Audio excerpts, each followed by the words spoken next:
Hi, good evening, everybody, and welcome to this series of video conversations called Walk the Talk. The purpose of these conversations is to engage with people from the sales fraternity, sales trainers, sales managers, salesmen, sales coaches, anybody who's been actively involved with and in promoting sales, so that we can get an idea, a broad overview of a product that we have launched recently on FinxS, our production platform called the Sales Competence Assessment. And for some of you who know me, I began my career in sales, and I began my career with Eureka Forbes selling vacuum cleaners door to door. I don't know how many of you are young enough to remember those days, but we had the salesman carrying the blue suitcase with a vacuum cleaner inside called the EuroClean, and we would come in and demonstrate the product. Now that's how I began my career, and I began my career in selling. I often tell people that one of the things that I learned while working with Eureka Forbes was how to identify plywood, paint, and laminate. And people find that very surprising, selling vacuum cleaners. How can you learn about an industry that is totally unrelated?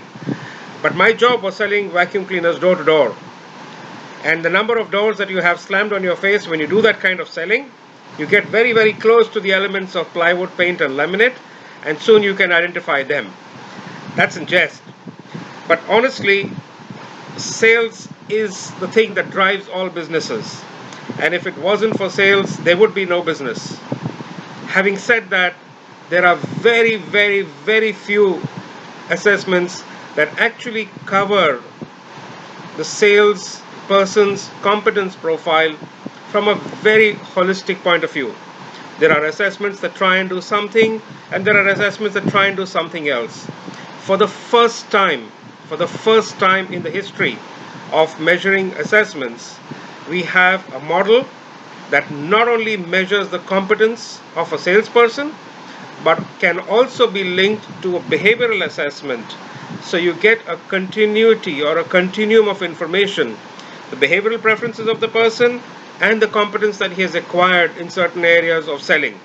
Now the sales competence assessment has been designed and developed working with leading sales training organizations in the world.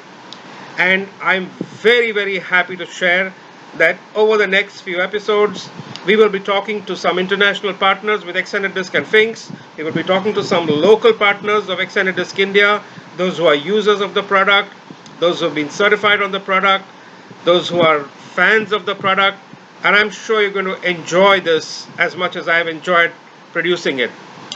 I look forward to your views, your comments, and I once again want to thank the original owners of the copyright, Extended Disc International and FinxS International, for allowing us and for encouraging us to take this initiative. So I look forward to seeing you. Watch out. My first episode with an international partner is going to be up tomorrow. Watch this space.